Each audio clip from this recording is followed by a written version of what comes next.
Hello everyone, welcome to force academy. তুমি যদি একজন এএনএম জিএনএম পরীক্ষার্থী হয়ে থাকো, 2025-এ অনলাইন অ্যাপ্লিকেশন করেছো, তারপরে হয়তো প্রিপারেশান নিচ্ছ, অবশ্যই তুমি ভিডিওটা শেষ পর্যন্ত দেখো।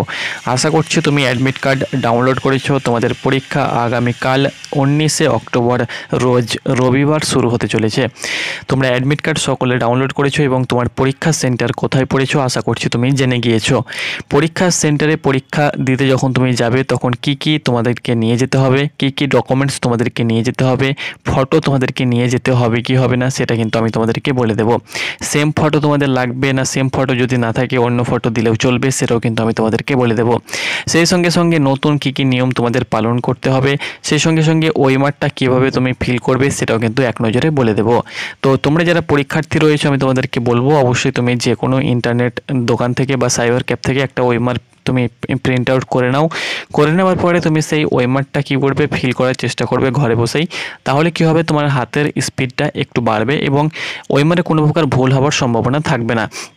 তো সেটা তুমি কিন্তু ঘরে বসে প্র্যাকটিস করতে পারো। তো চলো তোমাদেরকে দেখিয়ে দিচ্ছি কি ডকুমেন্ট তুমি নিয়ে যাবে, ওএমআর কিভাবে ফিল করবে, সেই সঙ্গে সঙ্গে পরীক্ষাতে কিভাবে নিয়ম তুমি কি নিয়ম তোমাদেরকে পালন করতে হবে। দেখো, এটা কিন্তু একটা ওএমআর শিট, তোমরা অন স্ক্রিন দেখতে পাচ্ছ, এইরকমই তোমরা কিন্তু ওএমআর শিট দেখতে পেয়ে যাবে।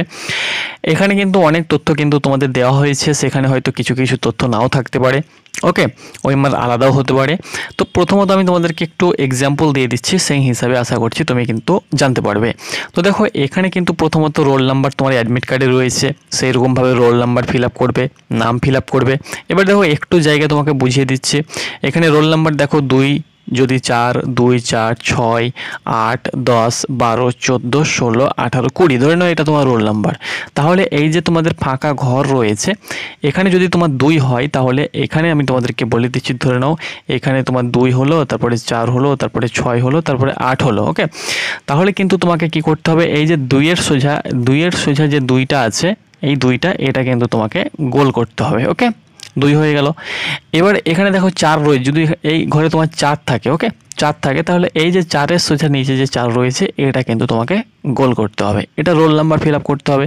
তারপরে যদি 6 থাকে তাহলে 6-এর সোজা 6 কোথায় আছে, 6 কিন্তু এই জায়গাতে আছে, এখানে কিন্তু তোমাকে 6টা গোল করতে হবে। ভালো করে গোল করবে যাতে তোমাদের যে ঘরটা রয়েছে এই ঘরের মধ্যে যেন তোমার থেকে থাকে। এই যে আমি দেখিয়ে দিচ্ছি, এইভাবে সুন্দর করে গোল করবে। ওকে, যেন ঘরের বাইরেও না যায় এবং ঘরটাও যেন ভালোভাবে ফিল আপ হয়। তারপরে ধরো 7 রয়েছে, 7 কোথায় রয়েছে, 7 এখানে রয়েছে, এইভাবে ফিল আপ করবে। ওকে, তারপরে দেখা যাচ্ছে এখানে 1 রয়েছে, এখানে 1 রয়েছে, তো 1 কোথায় রয়েছে, এখানে 1 রয়েছে, এই একটা ফিল আপ করবে। এইভাবে রোল নাম্বার তোমার যা রয়েছে এভাবে ঘুষে এভাবে কিন্তু ফিল আপ করবে। ব্ল্যাক বল পেন ব্যবহার করবে, ব্ল্যাক বল পেন ব্যবহার করলে সঠিকভাবে, আর ব্ল্যাক বল পেনই কিন্তু তোমাকে ব্যবহার করতে হবে। তারপরে দেখা যাচ্ছে এখানে কিন্তু 0 রয়েছে, ধরে নাও এই জায়গাটা তোমার 0 রোল পড়েছে, তাহলে এখানে কিন্তু তুমি 0টাকে ভালোভাবে এভাবে গোল করে নেবে। সুন্দর ব্যাপার। তারপরে দেখো এখানে যদি আরও কিছু তোমাদের ফিল আপ করতে হয় তাহলে ফিল আপ করবে, যাই ফিল আপ করবে ফাঁকা ঘরে যেটাই লিখবে সেটা কিন্তু তোমাকে এখানে ফিল করতে হবে। ওকে, এখানে সিগনেচার তোমাদের লাগবে না, এখানে সিগনেচার ক্যান্ডিডেট, এখানে যে টিচার স্যার থাকবে তাদের সিগনেচার লাগবে। আর সেখানে কিন্তু স্যার ম্যাডাম থাকবে, সেখানে তোমরা সে তোমাদেরকে বলে দেবে, অবশ্যই হেল্প করবে। ওকে, তো অবশ্যই স্যারদেরকে প্রথমত জানবে, জানার পরে কোথায় কি লিখতে হবে সেটা লিখবে। আর ওইমারে যদি প্রথমতই তুমি ধরে নাও লিখে দাও ভুলভাল, তাহলে কিন্তু সেটা বাদ চলে যেতে পারে। তো অবশ্যই প্রথমত কি করবে, স্যারের কাছে জানবে, যেখানে যা স্যার ম্যাডাম বা যেই থাক না কেন সে যেখানে যা লিখতে বলবে সেটা লিখবে এবং এভাবে গোল করবে। ওপরে সব কিছু যখন তোমাদের ফিল আপ করা হয়ে যাবে তখন হাতে তুমি প্রশ্নপত্র পাবে। তারপরে তো কোনো তোমাদের চিন্তায় থাকছে না। ধরে নাও 1-এর উত্তর যদি অপশান ডি হয় তাহলে ডিটা গোল করে দেবে এভাবে। ওকে, এভাবে গোল করে দেবে। 2-এর অপশান, ধরে নাও 2 নম্বর প্রশ্নের অপশান যদি সি হয় তো সিটা এভাবে গোল করে দেবে। 3 নম্বর অপশান যদি বি হয় তাহলে বিটা এভাবে গোল করে দেবে। আর তোমাদের কোনো চিন্তায় থাকছে না, ওপরটাই যা চিন্তা। ওকে, 4 নম্বর অপশানটা যদি বি হয় তো বি গোল করে দেবে। 5 নম্বর অপশানটা যদি এ হয় তো এটাকে এভাবে গোল করে দেবে। 6 নম্বর অপশানটা যদি তোমাদের সি হয় তো সিটাকে এভাবে গোল করে দেবে, এইভাবে আমি যেভাবে গোল করছি। তারপরে দেখো 7 নম্বর অপশানটা যদি তোমাদের 8 ডি হয় তো এভাবে গোল করবে। দেখা যাচ্ছে তুমি 8 নম্বর, 9 নম্বর, 10 নম্বর, 11 নম্বর, 12 নম্বর পাচ্ছ না, না, তো এটা কি করবে, ফাঁকা থেকে দেবে। তুমি 14 নম্বর প্রশ্নের উত্তরটা ধরে নাও অপশন সি হচ্ছে, তো অপশন সি করে দেবে। আবার ওখান থেকে 15 নম্বর এ হচ্ছে, তো এ করে দেবে। ওখান থেকে দেখা যাচ্ছে তুমি 16 পাচ্ছ না, 17 পাচ্ছ না, 18 নম্বরে চলে যাবে। 18 নম্বরটা এ হচ্ছে, তো এ করে দেবে। হ্যাঁ, 20 নম্বরটা যদি অপশন ডি হচ্ছে, তো ডি করে দেবে। দেখা যাচ্ছে তুমি আর কিছুই পারছো না, একদম শেষের দেখা যাচ্ছে তুমি এই 82 নাম্বারটা পাচ্ছ, তো 82টা তুমি এখানে 82 এ হচ্ছে, তো এ করে দেবে। তারপরে দেখা যাচ্ছে 87 এ হচ্ছে, তো এ করে দেবে। 85 সি বি হচ্ছে, তো বি করে দেবে। এইভাবে তুমি কিন্তু অনায়াসে ফিল আপ করে দেবে। ওকে, এবার আমি তোমাদেরকে ওএমআর ফিল করার সঠিক নিয়মটা আমি বলে দিচ্ছি। প্রথমে ধরে নাও 30 থেকে 40 খানা কি 30 খানা মিনিমাম প্রশ্ন তুমি তোমার কোয়েশ্চেনে টিক মার্ক করে নেবে সঠিক উত্তরগুলো। তারপরে 30 পর্যন্ত তুমি ফিল আপ করে নেবে। ওকে, 30 পর্যন্ত ফিল আপ হয়ে গেল, এই পর্যন্ত হয়ে গেল, ওএমআর সাইডে রেখে দিলে। তারপরে আবার তুমি প্রশ্নপত্র করতে বসলে, প্রশ্নপত্র উত্তর আবার হয়ে গেল 30 খানা মতো। আবার তুমি এই পর্যন্ত 60 পর্যন্ত করলে, এই 60 পর্যন্ত করলে, তারপরে আবার তুমি ফিল করা হয়ে গেল। তারপরে আবার তুমি ওএমআরটা সাইডে রেখে দিলে, তারপরে তুমি কিন্তু আবার শুরু করলে। তো এইভাবে 30-25 খানা করে তোমরা কিন্তু প্রশ্নপত্র বার করবে, যেটা সঠিক হবে সেটা টিক মার্ক করে নেবে তোমাদের এতে অপশানে। তারপরে সেটাকে কিন্তু তুমি কিন্তু ওএমআরে সুন্দর করে ফিল করবে, তোমাদের কোনো প্রকার প্রবলেম কিন্তু হবে না। আর প্রথমত এই জায়গাগুলো ভালো করে ফিল আপ করবে। এইখানে দেখা যাচ্ছে তোমার যদি কোনো ভুলও হয়ে যায়, ধরে নাও তুমি পরপর দুটো অপশান, ধরে নাও তুমি 2 নম্বর অপশানটা এ বি দুটোই করে দিচ্ছ, সেক্ষেত্রে কোনো প্রবলেম হবে না। ওকে, কিন্তু ওপরের জায়গাগুলো কোনো প্রকার ভুল করবে না। নিচের এই অ্যান্সার শিটের জায়গায় কোনো প্রকার যদি ওএমআর ফিলে ভুল হয়ে যায়, এই কারণে দেখা যাচ্ছে তুমি বিও, দেখা যাচ্ছে তোমাকে আমি বলে দিচ্ছি, সাপোজ এক্সাম্পল দিয়ে দিচ্ছি আর একবার। দেখা যাচ্ছে 50-এর এও তুমি গোল করে দিয়েছো, বিও গোল করে দিয়েছো। অনেক ক্ষেত্রে হয়ে যায় দুটো অপশানই গোল হয়ে যায়। ওকে, আমাদের ক্ষেত্রেও অনেক পরীক্ষায় হয়েছে। তো কি হয়, এক্ষেত্রে কোনো প্রকার তোমার ওএমআর ভুল হবে না। এক্ষেত্রে দেখা যাচ্ছে তুমি দেখা যাচ্ছে তোমার 18-র বি অপশান তুমি সঠিক হবে, কিন্তু বির জায়গায় দেখা যাচ্ছে তুমি ডি অপশানটা গোল করে দিচ্ছ। ওকে, ডি অপশানটা, এক্ষেত্রে কোনো প্রকার ভুল হবে না। অর্থাৎ এই নিচে অ্যান্সার শিটে তুমি যতই ভুল করো না কেন, কোনো প্রকার তোমাদের প্রবলেম হবে না। শুধুমাত্র এইভাবে কর্স কোনো যেন তোমাদের পেনের কোনো কালি যেন না পড়ে, বাস। তুমি যতই ভুল হোক না কেন, এদিকে কোনো প্রবলেম হবে না। মেন হলো ওপরগুলো ভালো করে ফিল আপ করার চেষ্টা করবে। ওকে, এটা হয়ে গেল তোমাদের ওএমআর ফিল। এবার দেখো কী কী ডকুমেন্ট তুমি সঙ্গে নিয়ে যাবে। তো তোমরা অন দ্য স্ক্রিন দেখতে পাচ্ছ, এটি হলো একজনের অ্যাডমিট কার্ড, আমি ডাউনলোড করেছি। তো এরকম অ্যাডমিট কার্ড আশা করছি তোমরা পেয়েছো, যে পরীক্ষাটা তোমাদের কন্ডাক্ট করবে West Bengal joint entrance examination board ANM and GNM 2025। Admit card এরকম তোমরা পেয়ে গিয়েছো। তোমরা এই অ্যাডমিট কার্ডটি প্রিন্ট আউট করে নেবে। তুমি ব্ল্যাকও প্রিন্ট আউট করতে পারো, আবার তুমি ওই রঙিনও কালারও কিন্তু প্রিন্ট আউট করতে পারো। যে কোনো প্রিন্ট আউট হলে চলবে। এক্ষেত্রে তোমাদের কালার করতে হবে বা হোয়াইট অ্যান্ড ব্ল্যাক করতে হবে, সেটা কিন্তু নির্দিষ্টভাবে বলা নেই। তোমার যেটা ইচ্ছা সেটা করবে। ওকে, তো এখানে তোমার পরীক্ষা সেন্টার দেখতে পেয়ে যাচ্ছ, তোমার যেখানে পরীক্ষা, যেমন এই বোনটির পরীক্ষা তোমরা দেখতে পাচ্ছ Birbhum institute engineering and technology সিউড়িতে তার পরীক্ষা পড়েছে, বীরভূম ডিস্ট্রিক্ট ওয়েস্ট বেঙ্গল। এখানে তার পিন নাম্বার দেখতে পাচ্ছ। নেয়ার তিলপাড়া ব্যারেজ, অর্থাৎ তিলপাড়া ব্যারেজের কাছেই কিন্তু তার এক্সাম সেন্টারটা। ওকে, এক্সাম সেন্টারের কোড দেওয়া হয়েছে। এরকমভাবে তুমি তোমার এক্সাম সেন্টার দেখতে পেয়ে যাবে। এবার দেখো 19 তারিখ তোমাদের পরীক্ষা। টাইম অফ এক্সামিনেশান 12টা থেকে 1:30 পর্যন্ত তোমাদের পরীক্ষা হবে, 12টা থেকে 1:30।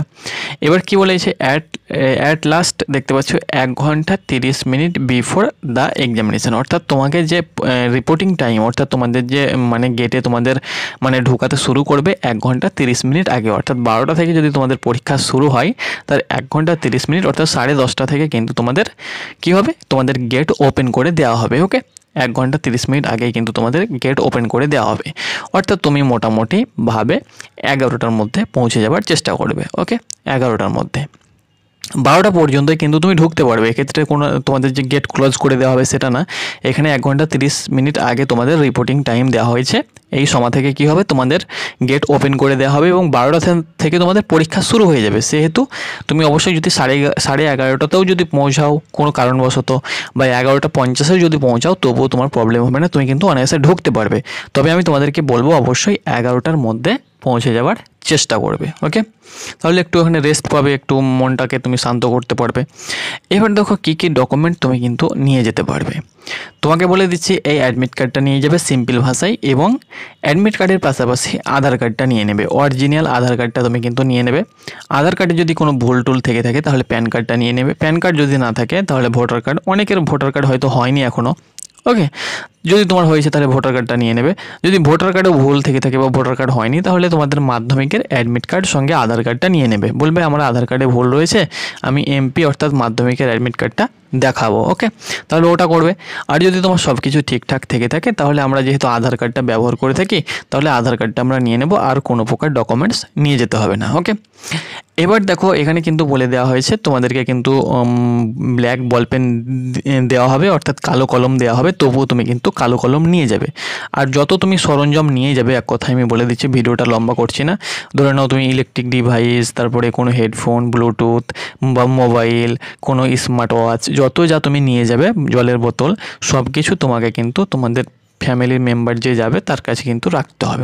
বা তোমার সঙ্গে যদি কেউ নাও যায় তবুও তোমাকে সেগুলো ব্যাগে ভরে যেখানে ব্যাগ রাখার জায়গা সেখানে কিন্তু রাখতে হবে। কোনো প্রকার সেগুলো কিন্তু ভিতরে তুমি প্রবেশ করাতে পারবে না। ওকে, এবার অ্যাডমিট কার্ড হয়ে গেল, একটি আধার কার্ড হয়ে গেল। এবার দেখো আর কি লাগবে, তোমাকে একটি ফটো লাগবে। এখানে সাফ সাফ বলে দেওয়া হয়েছে, কিন্তু তোমরা দেখতে পাচ্ছ, আমি তোমাদেরকে বলে দিচ্ছি, কোনো পেন কিন্তু এখানে অ্যালাউ করা হবে না, বাইরে আউটসাইড অর্থাৎ বাইরের পেন কিন্তু অ্যালাউ করা হবে না। তাহলে আমি কি বললাম, তোমাদেরকে এই অ্যাডমিট কার্ডটা নিয়ে যেতে হবে, আধার কার্ডটা। ওকে, সঙ্গে এখানে দেখতে পাচ্ছ 2 নম্বর অপশানে যেটি বলা হয়েছে, 1 copy of the colour photograph uploaded during online registration, অর্থাৎ অনলাইন রেজিস্ট্রেশন করার সময় যে ফটোটা তুমি দিয়েছিলে সেটা 1 কপি নিয়ে নেবে, ব্যাস। ওকে, আর কিছু তোমাদেরকে কিন্তু নিয়ে যেতে হবে না, বুঝাতে পেরেছি। আর 11টার মধ্যে প্রবেশ করার সেন্টারে পৌঁছাবার চেষ্টা করবে। হয়ে গেল 1 কপি কালার ফটো। কিন্তু কালার ফটো কোনটা বলা হয়েছে, যেটা তুমি অনলাইন অ্যাপ্লিকেশন করার সময় দিয়েছো, অর্থাৎ এক কথায় তোমাদের অ্যাডমিট কার্ডের যে ফটোটা রয়েছে, অ্যাডমিট কার্ডের কোণাতে ফটোটা দেখতে পেয়ে যাবে, যে ফটো রয়েছে সেই ফটোটাই তুমি কিন্তু নিয়ে যাবে, আর অ্যাডমিট কার্ডটা এবং আধার কার্ড। ওকে, আর কিছু কিন্তু তোমাদেরকে নিয়ে যেতে হবে না। তো আশা করি তোমাদেরকে বোঝাতে পেরেছি। যদি তোমাদের কোনো প্রশ্ন তবুও থেকে থাকে তো অবশ্যই কমেন্ট বক্সে জানাও, আমি তোমাদেরকে অ্যান্সার দেওয়ার চেষ্টা করব। ওকে।